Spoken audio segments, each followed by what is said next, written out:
Rendon Labrador, borado na nga ba sa social media? Ito po ang trending na usap-usapan. Ang pagkaka-block or pagkaka-ban nitong self-proclaimed motivational speaker na si Rendon Labrador. Ayon po dito sa balita, Rendon nawalan na rin ng Google account, pati email, banned na ako. Basahin ko po. Wala pang isang araw mula nang mawala ang Facebook account ng social media influencer na si Rendon Labrador ay na-disabled na rin ang kanyang Google account. Ito ang ibinalita mismo ng self-proclaimed motivational speaker sa kanyang Instagram stories. Sabi niya dun sa kanyang update, binura na ako ni Google, kahit email, bawal na rin ang Rendon Labrador? Tanong pa niya. Ayon sa screenshots ng natanggap niyang email, nagkaroon ng severe violation ang kanyang account dahil mayroon daw siyang content na nagpapakita ng batang sexual na inaabuso at pinagsamantalahan. It looks like this account has content that involves a child being sexually abused and exploited. This is a severe violation of Google's policies and might be illegal, say ng website sa kanyang email. Mariin naman tinanggi ni Rendon at sinabi sa caption, saan kaya ito? Hindi nga ako nag-upload sa YT ng video matagal ng panahon or kung saang Google man yan. May nag-complain pa rin? Baka nagkakamali kayo ng report. Well, doon po sa hindi pa nakakakilala dito kay Rendon Labrador na tinatawag din ng iba na clout chaser, siya po ay unang sumikat doon sa motivational rice kasama sa menu ng kanyang restaurant na ang pagkakaalam ko ay ibinenta niya na yata sa iba at wala na siyang kinalaman doon sa restaurant na yon. Well, good for that restaurant. Siguro ngayon naman ay kumikita na ito. Ngayon naman, dito sa social media, kesyo mga nag-mass report daw sa kanya kaya siya ay na-ban or na-restrict sa kanyang mga accounts. Ito po kasing si Rendon Labrador, hindi ko alam kung gusto lang talagang sumikat. Well, sikat ka na. Negative nga lang, pero ngayon, borado ka na sa social media. Lahat po kasi ng mga may pangalang artista at personalidad ay kanyang inaaway in the guise of itinatama lang niya yung mga mali ng mga personalidad na ito. Come on, Rendon, kung magsalita ka, para naman napaka-perfecto mo kasi. Nabalitaan na po natin yung pang-aaway niya kay Coco Martin na alam ko hanggang ngayon, bago po siya na-ban, ay meron na naman siya mga inilabas na mga pagtuligsa dyan sa Batang Quiapo ni Coco Martin. Andyan si Michael V, andyan si Chot Reyes, andyan ang It's Showtime. Well, sometimes, hindi naman 100% na puro pangit itong mga inilalabas ni Rendon Labrador. Meron din naman panakanakang mga magagandang pagpapahayag. Yung po talagang medyo motivational. Ang nangyari tuloy, sa kaaway ni Rendon sa mga celebrities o sa mga personalidad, na-motivate ang tao, na-motivate na i-mass report siya. Although dito sa Google account na to, parang hindi naman ako maniniwala na naglabas siya ng isang content na mayroong isang batang sexually abused. Alam po natin, bawal na bawal yan sa social media. Yan po ay illegal.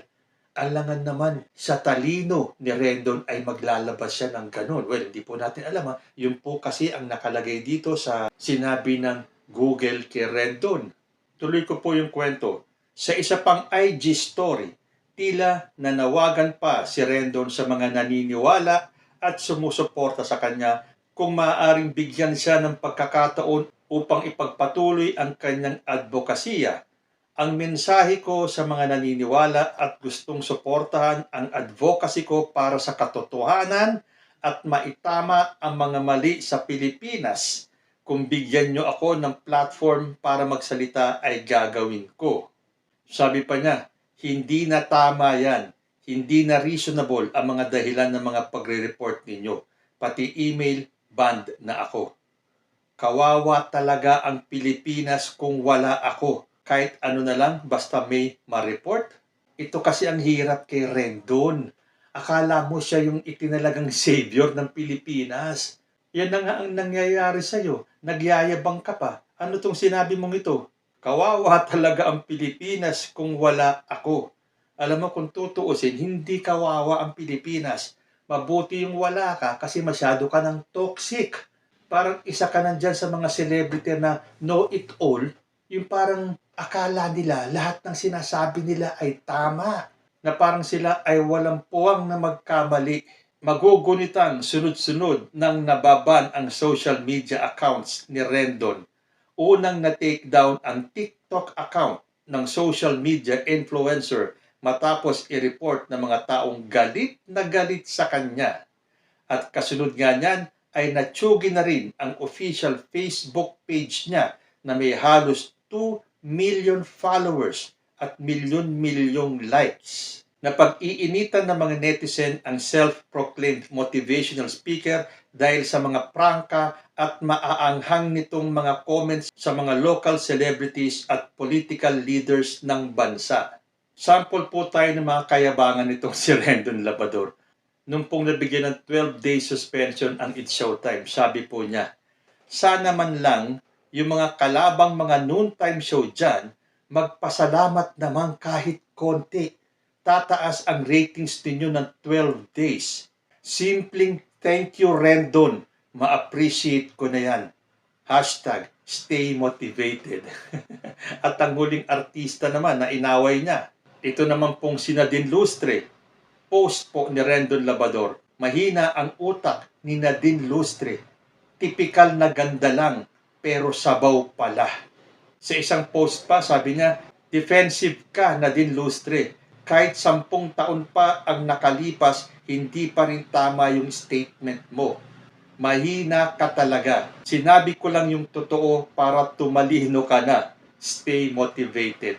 So makikita niyo itong mga sinasabi ni Rendon Labrador. Kung makabatikos siya sa mga celebrities at sa mga ibang personalidad, akala mo napaka-perpekto ng buhay niya. Dahil parang ang advocacy ni Rendon ay para tumalino. Para daw tumalino ang mga Pilipino. Ay nako Rendon, yan tuloy ang napala mo. Pero para sa akin parang napaka-harsh naman ito. Yung matanggalan ka ng platform sa social media. Kasi nga po, nawala siya sa TikTok. Sumunod yung Facebook account niya na ban. Tapos ito nga sinabi ng Google, your account has been disabled dahil nga daw sa nagpakita siya ng isang bata being sexually abused. At ngayon naman, kalalabas lang, ito naman kanyang Twitter account. Your Twitter account has been locked. Hi Rendon Labrador. Your account, Rendon Labrador, has been locked for violating the Twitter rules. Sabi naman sa kanyang Instagram account, your post goes against our community guidelines. Dahil meron daw siyang inilalabas na mga hate speech or symbols. Kasi nga naman, itong mga pinagsasabi ni Rendon, bordering on the hate speech na talaga. Para bang imbis na motivate ka sa kanya, maiinis ka sa kayabangan nitong taong ito. Pero para siya ay maban sa lahat ng kanyang social media platform, nasaan na yung sinasabi nating freedom of expression and freedom of speech. Fine, kung ayaw natin kay Rendon, wag na lang siyang panoorin. Wag na lang siyang suportahan. Bakit itong mga supporters ng mga ibang personalidad dyan na sinasabing iminas report daw si Rendon? Samantalang pag yung mga idolo nyo ang nako-call out, sinasabi ninyo, wala ng freedom of expression. Bakit ima-mass report nyo itong si Rendon Labrador?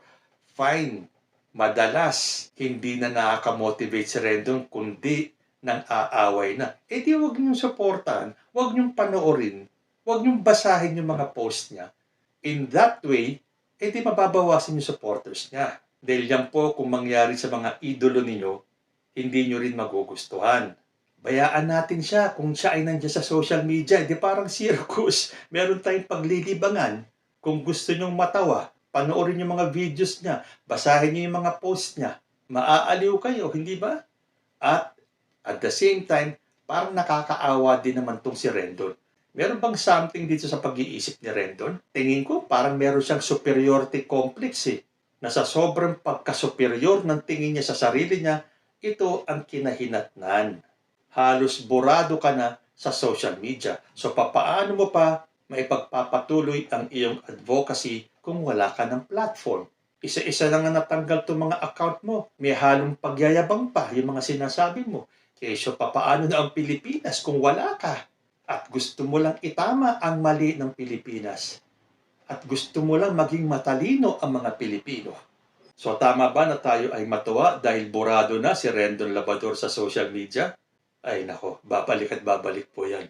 Ngayon pa nga lang para meron siyang bagong official page. At ngayon pa lang din, siya ay minamass report na kaagad. Huwag po, bigyan niyo ng pagkakataon yung tao na magkaroon siya ng platform para maihayag niya kung ano yung gusto niyang sabihin sa atin. Nasa atin naman na yun, sa mga nakikinig sa kanya, kung maniniwala sa mga sinasabi niya. Pairalin po natin ang demokrasya sa ating bansa. Tigilan po natin yung mass reporting na yan. Lahat po tayo ay may puwang sa social media. At isa lang naman po ang dapat natin gawin kung ayaw natin sa isang mayabang or self-centered or cloud chaser na motivational speaker. Yan po ay i-unfollow siya, i-unfriend siya, huwag siyang suportahan, at huwag maniwala sa kanyang advokasya.